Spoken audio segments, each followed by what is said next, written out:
ما قصة الألوان عند الشيعة؟ ثلاثة ألوان: أخضر وأسود وأحمر.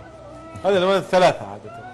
الأخضر كان لبس أهل البيت عليهم السلام، عمائمهم ثيابهم خضر، ولأن هذا اللون هو لون ثياب أهل الجنة، خضر من استبرق، فلذلك أهل البيت لأنهم سادة الجنة ففي الدنيا يلبسون الأخضر قبل الآخر.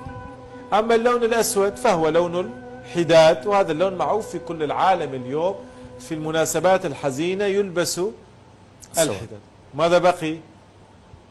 أي لون بقي؟ الأحمر. الأحمر حتى عند العرب لون القتيل الذي لم يؤخذ ثأره بعد، ولذلك ترفع الراية الحمراء في مفتتح وغرة محرم استنهاضا